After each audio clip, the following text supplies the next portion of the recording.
Students, today we will discuss the very interesting topic of the kinematics, that are the graphs.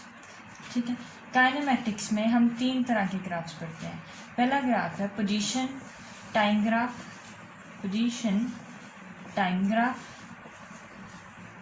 That is ST graph.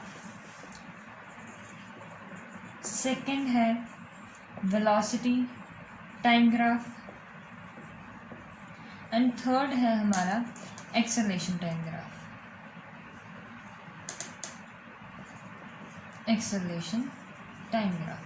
ठीक है, ये तीनों graph बहुत important है. इसमें NEET में और मेंस में क्वेश्चन आ जाता है, जनरली आ जाता है कि वो कोई भी एक ग्राफ दे देगा और पूछेगा कि इससे दूसरा ग्राफ बनाने की कोशिश करो. जैसे पोजीशन टाइम दे देगा, वहाँ से करेगा वेलोसिटी टाइम ग्राफ, इसका कैसा आएगा. वेलोसिटी टाइम ग्राफ दे देगा, फिर कहेगा एक्सेलरेशन कैसी है, कितनी वैल्यू है इसकी. उल्टा भी कर सकता है, एक्सेलरेशन टाइम ग्राफ देकर वेलोसिटी टाइम ग्राफ पूछ सकता है, वेलोसिटी टाइम ग्राफ देकर पोजीशन टाइम ग्राफ दे सकता है. ठीक है, पूछ सकता है कि इसमें वेरिएशंस कौन सी आ रही हैं, इसको अलग अलग एक ग्राफ को दूसरे पर शिफ्ट कैसे करना है. ठीक है, आज की वीडियो में हम डिस्कस करेंगे पोजीशन टाइम ग्राफ और नेक्स्ट वीडियो में वेलोसिटी टाइम ग्राफ और एक्सेलरेशन टाइम ग्राफ डिस्कस करेंगे. ठीक है, पोजीशन टाइम ग्राफ से स्टार्ट करते हैं. Position time graph, S displacement है, T टाइम है. ये देख लो कि अब ये x एक्सिस, ये ग्राफ है, ये y एक्सिस पर है S डिस्प्लेसमेंट और x एक्सिस पर हम ड्रॉ करते हैं टाइम. ठीक है, अब जो ये है इसका, ये मान लो कि ये स्ट्रेट लाइन बना रहा है और इसकी ये ये थीटा है. इस लाइन का स्लोप कैसे निकलेगी, स्लोप क्या होगी इसकी, tan थीटा. या हम कह देंगे कि स्लोप होती कैसे है, वैसे जनरली स्लोप क्या होती है, y2 minus y1 upon x2 minus x1, ये स्लोप होती है. लेकिन इस केस में y क्या है, displacement, change in displacement upon change in time. ये है x एक्सिस पर टाइम है, y एक्सिस पर डिस्प्लेसमेंट है, या इसको कह सकते हैं dx बाय dt. ठीक है, और ds बाय dt हमें मालूम है कि ds बाय dt क्या होता है, velocity. What is ds by dt, that is velocity. ये बात हमें मालूम है. तो अब ये हो क्या रहा है कि डिस्प्लेसमेंट टाइम ग्राफ की जो स्लोप है वो हमें क्या बताती है, वेलोसिटी देती है. ये हमें वैसे भी मालूम है. ये क्या है, v is equals to ds by dt. ये हमने डिफ्रेंसिएशन और इंटीग्रेशन में सीखा है. अब जब भी ये लिखा होगा ds by dt is equals to something, जैसे dy बाय dx, वो क्या आता है, स्लोप आती है. तो ds बाय dt वेलोसिटी है, तो वेलोसिटी क्या है, इस ग्राफ की स्लोप है. ठीक है, slope of ds by dt, displacement time graph की जो स्लोप है वो हमेशा क्या होती है, वेलोसिटी होती है. ठीक है, अब इससे उल्टा भी हमने एक चीज़ पढ़ी है डिफरेंशिएशन एंड इंटीग्रेशन में, कि अगर इंटीग्रेशन हो रही है v dt इंटीग्रेशन, ये साइड में वैसे टॉपिक है, एक छोटा सा एक्सप्लेन कर रही हूँ. v dt is equals to ds. अब जब इंटीग्रेशन हो रही होती है तब क्या होता है कि एरिया अंडर द कर्व. ठीक है, ये एक्स्ट्रा इन्फॉर्मेशन है. लेकिन हमें को याद क्या रखना है, ST ग्राफ में हमें ये याद रखना है कि हमेशा जो इसकी स्लोप है वो हमें क्या देगी, वेलोसिटी देगी. अब इस ग्राफ पर बेसिस पर बहुत सारे क्वेश्चन आएंगे. अब हम वो धीरे धीरे कर क्वेश्चन डिस्कस करते हैं और कॉन्सेप्ट को और अच्छी तरीके से समझते हैं. अब हम इस पर पहला क्वेश्चन करते हैं. फर्स्ट क्वेश्चन हमें बता रहा है कि कोई डिस्प्लेसमेंट टाइम ग्राफ है किसी पार्टिकल का. ठीक है, उसके पहले पोजीशन, इनिशियल पोजीशन है इसकी 2, 3, 5, ए पोजीशन, इनिशियल पोजीशन, और फाइनल पोजीशन जो हो गई है इसकी वो है 5, 2 एंड -7. ये मान लो कि इसकी फाइनल पोजीशन होगी. अब वो डिस्प्लेसमेंट टाइम ग्राफ से हमें ये दे देगा कि अब इसकी डिस्प्लेसमेंट फाइंड कर लो कि इसकी डिस्प्लेसमेंट कितनी हुई है. इनिशियल पोजीशन इसकी ये थी, फाइनल पोजीशन इसकी ये है. अब ये दोनों पॉइंट्स देकर वो हमें क्या देगा कि इसका डिस्प्लेसमेंट फाइंड करो. तो डिस्प्लेसमेंट कैसे फाइंड करेंगे, ए वेक्टर ड्रॉ कर लेंगे कि ए वेक्टर क्या है, 2i cap plus 3j cap plus 5k cap. ये होगा ए वेक्टर. और बी वेक्टर, फाइनल पोजीशन का वेक्टर क्या है उसका, 5i cap plus 2j cap plus -7k cap. ठीक है, अब हमने इसकी फाइंड करनी है डिस्प्लेसमेंट. डिस्प्लेसमेंट कैसे आएगी, b vector minus a vector, b में से a को माइनस करते जाओ. तो 5 माइनस 2 3 आई कैप, 2 माइनस 3 माइनस 1 आई कैप, माइनस 1 जे कैप, माइनस 7 माइनस 5 ये क्या होगा माइनस माइनस प्लस माइनस 12 के कैप। ये आ गई इसकी डिस्प्लेसमेंट। ऐसे क्वेश्चन नीट में जनरली पूछ लिए जाते हैं कि ये सिंपल सा क्वेश्चन है, हलवा क्वेश्चन है कि एक पार्टिकल है उसकी इनिशियल बता देगा, फाइनल पोजीशन बता देगा और डिस्प्लेसमेंट पूछ लेगा कि उसकी डिस्प्लेसमेंट कितनी। इस ग्राफ का जर्नल फॉर्मेट तैयार कर लेते हैं कि वेलोसिटी कैसी होगी उसकी। ये डिस्प्लेसमेंट है वाई एक्सिस पर और टाइम एक्स एक्सिस पर है, ठीक है। ये कोई लाइन जा रही है जो थीटा एंगल बना रही है और हमें मालूम है कि वेलोसिटी क्या होती है, ds/dt होती है, ये उसकी वेलोसिटी होती है। अब ये बात ध्यान में रखने वाली है कि थीटा कहाँ से जाएगा, एक्स एक्सिस से लाइन पर जाएगा। ये वाला थीटा मेजर करना है आपको, ठीक है। अब अगर ये वाली लाइन है तो ये वेलोसिटी क्या आएगी, उसकी स्लोप, जो स्लोप होगी वो वेलोसिटी बन जाएगी उस ग्राफ की। अब अगर मान लो कि केस उल्टा हो जाए, कोई ग्राफ हो जिसकी ऐसी स्ट्रेट लाइन ना होकर ऐसी स्ट्रेट लाइन हो जाए, कुछ ऐसा ग्राफ है, तो थीटा हम कौन सा लेंगे, ये एस और टी ग्राफ है, ठीक है, ऐसे जाएंगे तो हम थीटा कौन सा लेंगे, थीटा होगा एक्स एक्सिस से हमेशा उस लाइन पर, ठीक है। ये वाला बन जाएगा हमारा थीटा। ये बात आपको समझ में आई। और स्लोप निकलती कैसे है, टैन थीटा से, ये बात हमें मालूम है। स्लोप निकलती, स्लोप का फॉर्मूला क्या होता है, slope is equals to tan theta और y2 minus y1 upon x2 minus x1। अब ये देखो कि इस केस में, पहले वाले केस में थीटा जो है वो 90 से छोटा है और दूसरे वाले केस में थीटा 90 से बड़ा है, ठीक है। ये बात आपको क्लियरली दिखाई दे रही है। अब क्या होगा कि जब हम स्लोप निकालेंगे, टैन थीटा निकालेंगे, टैन थीटा स्लोप है और थीटा लेस देन 90 डिग्री के लिए हमेशा जो टैन थीटा की वैल्यू आती है वो पॉजिटिव आती है। वो कैसी वैल्यू आती है, पॉजिटिव, और ग्रेटर देन 0 वैल्यू आती है हमेशा हमेशा। ये मैथमेटिकल एक्सप्रेशन है कि टैन थीटा का जब आप ग्राफ ड्रॉ करोगे, टैन थीटा का ग्राफ कुछ ऐसा होता है, ठीक है, ऐसा ग्राफ उसका चलता है। ये टैन थीटा का ग्राफ है। अब टैन थीटा के ग्राफ में होता क्या है कि जब 90 से वैल्यू छोटी रहेगी, थीटा की वैल्यू 90 से छोटी रहेगी, टैन थीटा की वैल्यू हमेशा कैसी आती रहेगी, पॉजिटिव वैल्यू आती रहेगी। जैसे ये आ रही है 90 पर π/2 पर वो इन्फिनिटी हो जाएगी, ठीक है, लेकिन बाकी सभी में इंक्रीज करती जाएगी। ये देखो इंक्रीज ही करी जा रही है ना वैल्यू। आप देख सकते हो कि थीटा जैसे जैसे बढ़ रहा है, जो टैन थीटा की वैल्यू है वो लीनियरली वो इंक्रीज करी जा रही है, ठीक है। ये बात आपको समझ में आई। अब सेकंड केस ले लो कि जब जो थीटा है वो 90 डिग्री से बड़ा है, थीटा 90 डिग्री 120 हो गया, 135 हो गया, 175 हो गया, कुछ भी वैल्यू हो गई थीटा की, तब टैन थीटा की वैल्यू कैसी आती है, हमेशा नेगेटिव आती है। टैन थीटा की वैल्यू नेगेटिव आती है। ये बात आपको याद रखने वाली है कि टैन थीटा अगर थीटा 90 से कम है तो पॉजिटिव आएगी, अगर थीटा 90 से ज़्यादा है तो नेगेटिव वैल्यू आएगी।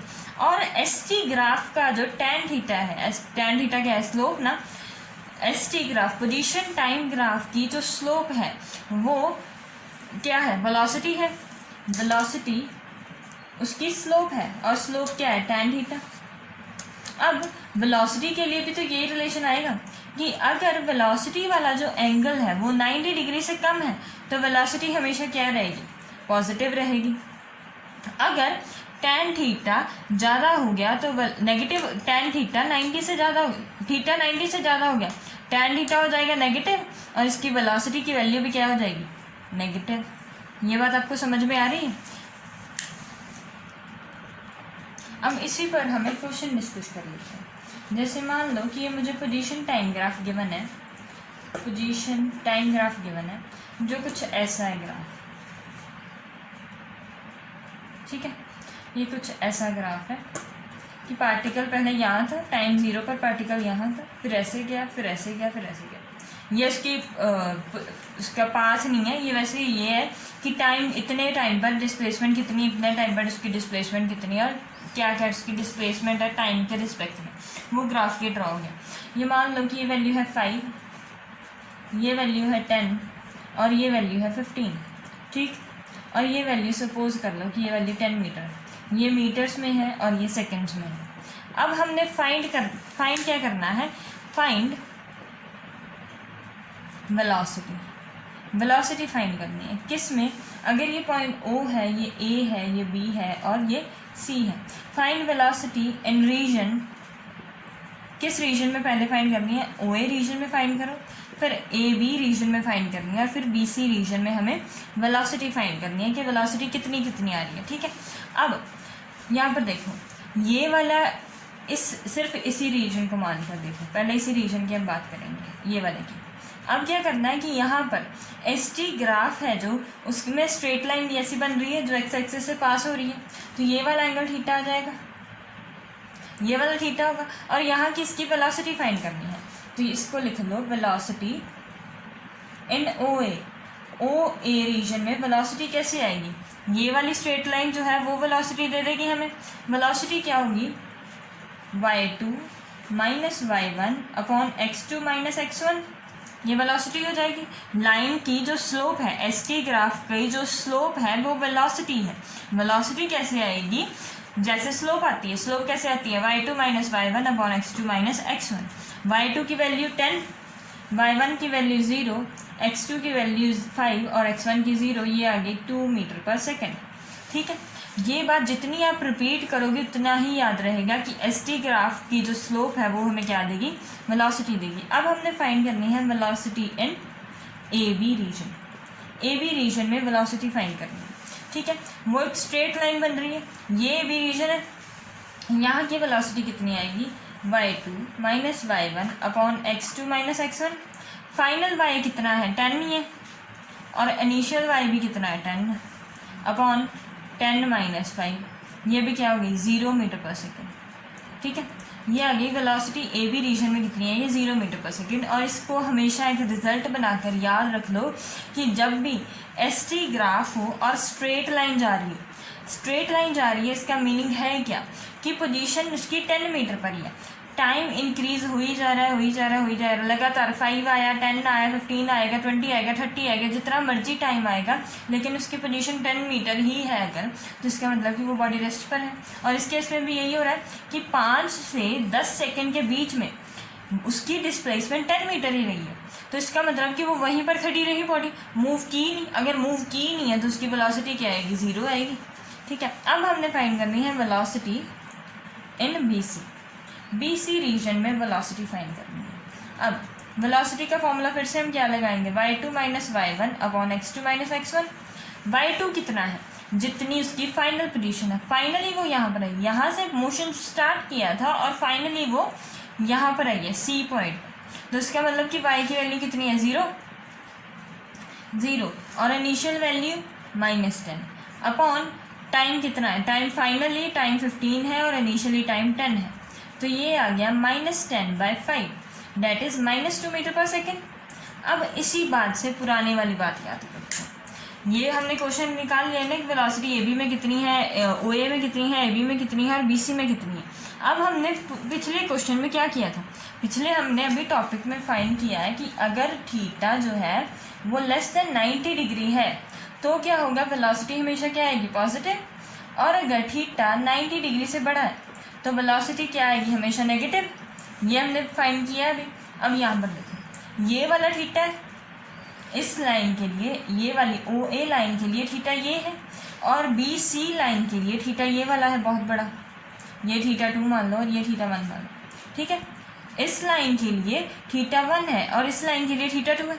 अब थीटा 1 की वैल्यू देखो, आपको देखने से ही नहीं लग रहा कि ये 90 डिग्री से छोटा है। अगर ये 90 डिग्री से छोटा है तो वेलोसिटी की वैल्यू क्या आएगी? पॉजिटिव। और देखो y भी क्या है? +2 मीटर पर सेकेंड। अब BC रीजन में देखो, आप BC रीजन में क्या हो रहा है कि थीटा जो है 90 डिग्री, ऐसा होता है ना, स्ट्रेट लाइन होती है 90 डिग्री, 90 डिग्री ये है और वो 90 डिग्री से भी बड़ा आ रहा है। थीटा 2 जो है वो 90 डिग्री से बड़ा आ रहा है, तो वेलोसिटी की वैल्यू क्या आएगी? नेगेटिव। और ये देखो यहाँ पर भी क्या आ रही है? वेलोसिटी की वैल्यू -2 मीटर पर सेकेंड। ठीक है, आपको क्लियर हो गया है ना? ये बात आप कॉपी में नोट कर रख लो कि जब थीटा 1 90 डिग्री से कम है तो वेलोसिटी पॉजिटिव होगी, जब थीटा जो है 90 से बड़ा होगा तो वेलोसिटी की वैल्यू क्या आएगी? हमेशा नेगेटिव आएगी। अब हम एक और क्वेश्चन ले रहे हैं कि उसने पोजीशन टाइम ग्राफ दे दिया है 2 पार्टिकल्स का, एक पार्टिकल A है और एक पार्टिकल B। ये पार्टिकल A का पोजीशन टाइम ग्राफ है और ये पार्टिकल B का पोजीशन टाइम ग्राफ है। ठीक है, ये ए है और ये बी है। जो ए वाला है वो एंगल बना रहा है 30 डिग्री और जो बी वाला है वो एंगल बना रहा है 60 डिग्री। ठीक है, ये उसने दे दिया। अब उसने कहा है कि find ratio of velocity of A to velocity of B. दोनों की वेलोसिटी की रेशो फाइंड करनी है और हमें क्या मालूम है कि एस टी ग्राफ गिवन है, उसकी वेलोसिटी कैसे आएगी, स्लोप से आएगी। अब वेलोसिटी ऑफ ए कैसे आएगी, स्लोप ऑफ ये ग्राफ की स्लोप कैसे आएगी, tan थीटा से। स्लोप हमेशा स्लोप का फॉर्मूला लगाना है, स्लोप tan थीटा की फॉर्म में आ जाए tan थीटा वाला लगा देना है। अगर y2 minus y1/x2 minus x1 लगाना है तो वो निकालना है। लेकिन स्लोप से निकलेगा क्या, हमेशा वेलोसिटी निकलेगी। अब वेलोसिटी ए की क्या आएगी, tan थीटा। अब इसके लिए थीटा क्या है, 30 डिग्री। tan 30 डिग्री की वैल्यू कितनी होती है, 1/√3। ठीक, अब वेलोसिटी ऑफ बी फाइंड करनी है। वेलोसिटी ऑफ बी के लिए थीटा हमें क्या गिवन है कि थीटा 60 डिग्री है उसका। थीटा tan 60 की वैल्यू कितनी होती है, √3। अब हमने रेशो फाइंड करनी है velocity of A by velocity of B. तो ये क्या आएगी 1/√3 इंटू √3। इसकी रेशो आ गई 1:1:3। ठीक है, ये बात आपको समझ में आ रही है कि सिर्फ tan थीटा लगाना है, स्लोप लगानी है और हमने वैल्यूज़ फाइंड करनी है। ऐसे क्वेश्चन नीट में जनरली पूछ लिए जाते हैं।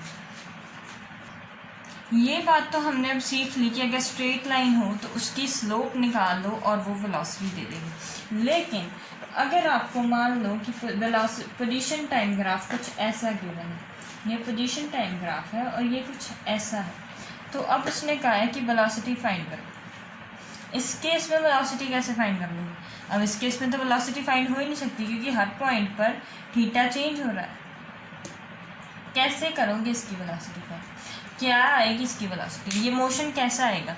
जैसे ये वाला मोशन था एस टी ग्राफ का, ये मोशन था तो इसमें क्या था, थीटा हर बार कांस्टेंट था तो वेलोसिटी कांस्टेंट आई जा रही थी, वेलोसिटी की वैल्यू थी कांस्टेंट। लेकिन इस केस में अगर आप ध्यान दो तो थीटा की वैल्यू हर एक पॉइंट के साथ चेंज हो रही है। जैसे इसको दोबारा ड्रॉ करते हैं, कुछ ऐसा ड्रॉ करें। ठीक है, इस पॉइंट के लिए थीटा क्या है, बहुत छोटा ये वाला। इस पॉइंट के लिए थीटा ये वाला। इस पॉइंट के लिए थीटा है ये वाला। ये थीटा 1, 2 और 3। ठीक है, थीटा 1, 2 और 3 तीनों थीटा अलग अलग है। जैसे जैसे टाइम आगे गया थीटा की वैल्यू बढ़ती गई।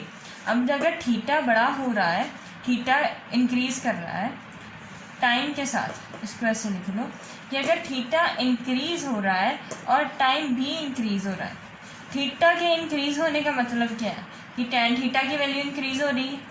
अगर अब tan थीटा की वैल्यू इंक्रीज हो रही है, वेलोसिटी टाइम ग्राफ में tan थीटा क्या है, स्लोप, और स्लोप क्या है, वेलोसिटी है। इसका मीनिंग कि वेलोसिटी इंक्रीज हो रही है टाइम के साथ साथ। जैसे जैसे टाइम इंक्रीज हो रहा है वेलोसिटी इंक्रीज हो रही है, क्योंकि tan थीटा हमें क्या बताएगा, वेलोसिटी। अब थीटा इंक्रीज हो रहा है तो वेलोसिटी इंक्रीज हो रही है। इसका मतलब कि ये कौन सा मोशन है जिसमें वेलोसिटी भी टाइम के साथ साथ इंक्रीज हो रही है। इसका मतलब ये है यूनिफॉर्मली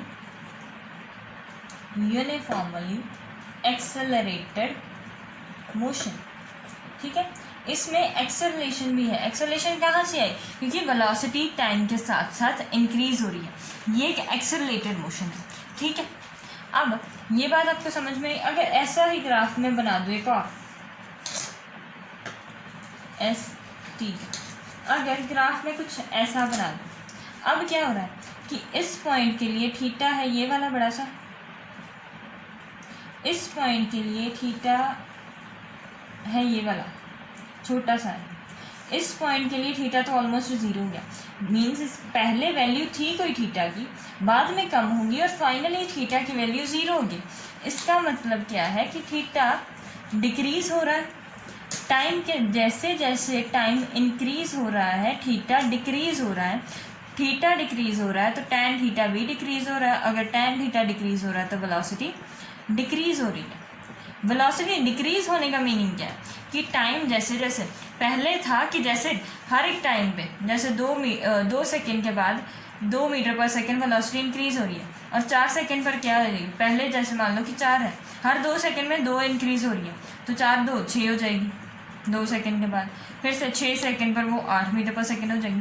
कि इसका मतलब क्या है कि वेलोसिटी लीनियरली इंक्रीज कर रही है, वेलोसिटी लगातार इंक्रीज हो रही है। अगर वेलोसिटी इंक्रीज कर रही है टाइम के साथ तो वहाँ पर क्या आई होगी, एक्सेलरेशन आई होगी। अगर अब देखो वेलोसिटी जो है टाइम के साथ साथ डिक्रीज कर रही है, अब यहाँ पर क्या हो गया, अब यहाँ पर भी एक्सेलरेशन आई तो होगी लेकिन नेगेटिव आई होगी बच्चे, इस बात को ध्यान से समझ। अगर वेलोसिटी इंक्रीज हो रही है, टाइम भी इंक्रीज हुआ, वेलोसिटी भी इंक्रीज होगी, तो एक्सेलरेशन पॉजिटिव होगी। लेकिन अब वेलोसिटी डिक्रीज है, टाइम इंक्रीज हो रहा है, तो एक्सेलरेशन क्या आएगी, नेगेटिव। अब इसको और ध्यान से समझने के लिए इसका फॉर्मूला लगा दो। एक्सेलरेशन का फॉर्मूला क्या होता है, delta we by delta T. अगर वेलोसिटी, फाइनल वेलोसिटी ज़्यादा है इनिशियल से, तो एक्सेलरेशन पॉजिटिव। अगर फाइनल वेलोसिटी ये ऐसी होती है ना, v2 minus v1 upon t2 minus t1, ये वैल्यू तो पॉजिटिव ही रहने वाली है, टाइम तो हमेशा बढ़ेगा ही बढ़ेगा। अब क्या है कि फाइनल वेलोसिटी अगर ज़्यादा है, जैसे इस केस में इंक्रीज हो रही थी, तो एक्सेलरेशन आ जाएगी पॉजिटिव। अगर फाइनल वेलोसिटी कम है, अगर फाइनल वेलोसिटी धीरे धीरे कम होती जा रही है, वेलोसिटी की वैल्यूज़ की स्लोप कम होती जा रही है धीरे धीरे टाइम के साथ, तो वहाँ पर एक्सेलरेशन तो आएगी लेकिन वैल्यू क्या हो जाएगी, नेगेटिव। और नेगेटिव एक्सेलरेशन को हम बोलते हैं रिटार्डेशन। ठीक है, ये बात आपको समझ में आ गई। अब इतना ज़्यादा टाइम तो एग्ज़ाम में हमारे पास है नहीं कि पहले थीटा फाइंड करो, फिर थीटा की वैल्यूज़ फाइंड करो कि वो कम हो रही है, ज़्यादा हो रही है, फिर वहाँ से निकालो कि एक्सेलरेशन क्या है, मोशन कैसा है उसका। इसके लिए एक ट्रिक याद कर लो कि अगर डिस्प्लेसमेंट टाइम ग्राफ आपको गिवन है और अगर वो ऊपर को है, जैसे ये बाउल है वो प्रॉपर शेप में है, बाउल प्रॉपर है, इसको हम कहते हैं कॉनकेव अपवर्ड, कनकेव शेप में है और अपवर्ड है, तो एक्सेलरेशन हमेशा क्या होगी, पॉजिटिव होगी। एक्सेलरेशन की वैल्यू क्या आएगी हमारे पास, एक्सेलरेशन जो होगी वो पॉजिटिव हो जाएगी।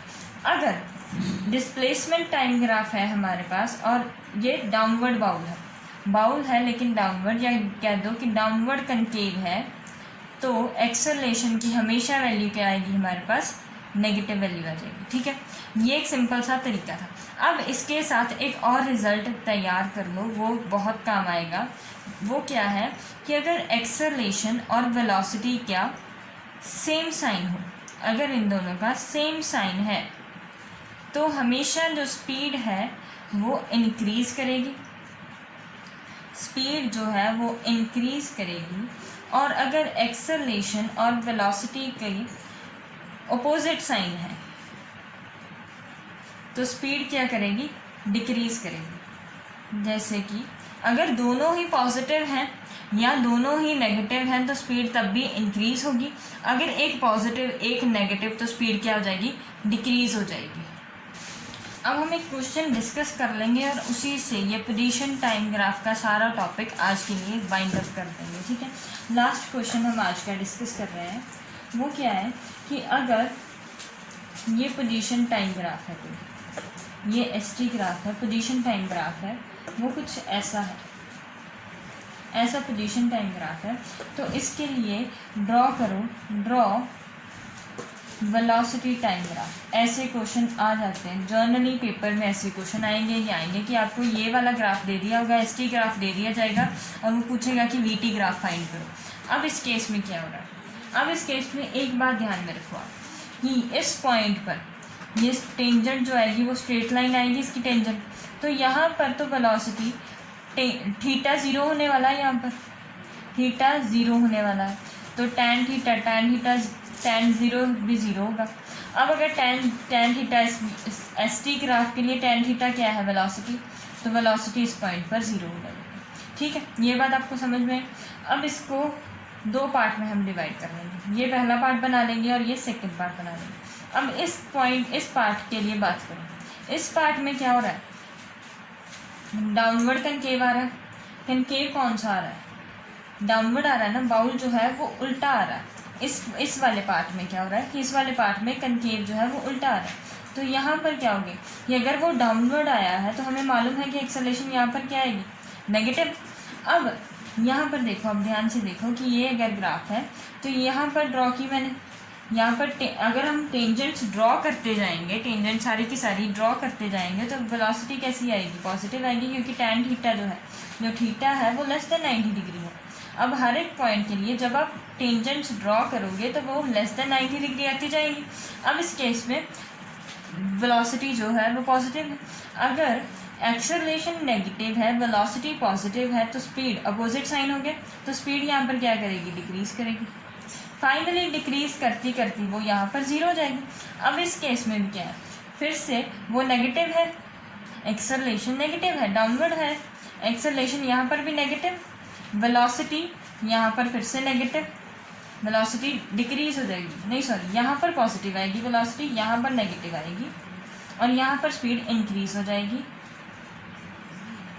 यहाँ पर इसके लिए टेंजेंट्स ड्रॉ करते जाओगे जैसे ही आप, ये वेलोसिटी पॉजिटिव आ जाएगी, और यहाँ पर अपोजिट साइन होने की वजह से ये डिक्रीज हो जाएगा, और इसका पोजीशन टाइम ग्राफ हम ड्रॉ कर लेंगे। वो कुछ इस तरह से आएगा कि पहले स्पीड डिक्रीज करते करते कुछ 0 पर आई, फिर 0 से और इंक्रीज होती गई, फिर यहाँ पर डिक्रीज इंक्रीज, ये पॉजिटिव, ये वाली नेगेटिव। ये क्या है कि पहले वेलोसिटी टाइम ग्राफ इस केस में कैसा आएगा कि पहले वो वेलोसिटी और एक्सेलरेशन जो है उसकी स्पीड डिक्रीज करती जाएंगी, क्योंकि ये कौन से आए हैं? अपोजिट साइन आए हैं, ठीक है। बाद में क्या होगा कि ये दोनों नेगेटिव हैं, अगर ये दोनों सेम साइन के हो गए हैं तो वेलोसिटी क्या, स्पीड क्या कर जाएगी? इंक्रीज।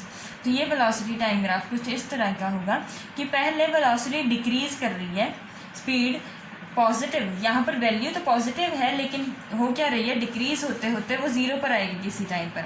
बाद में क्या होगा कि वो नेगेटिव जाएगी, लेकिन स्पीड के जो स्पीड है उसकी वो टाइम के साथ इंक्रीज करती जाएगी। जैसे ये टाइम इंक्रीज कर रहा है, वेलोसिटी इंक्रीज करती जाएगी, ठीक है। इसके लिए सिर्फ आज के टॉपिक के लिए आपको इतना ही है, लेकिन इसमें ध्यान रखने वाली यही बात है कि अगर थीटा लेस देन 90 है या लेस देन 90 डिग्री और theta greater than 90 degree, velocity इस केस में पॉजिटिव, इस केस में नेगेटिव, और अगर अपवर्ड है तो एक्सेलरेशन क्या आ जाएगी? पॉजिटिव, और अगर डाउनवर्ड है तो एक्सेलरेशन क्या आ जाएगी हमारे पास?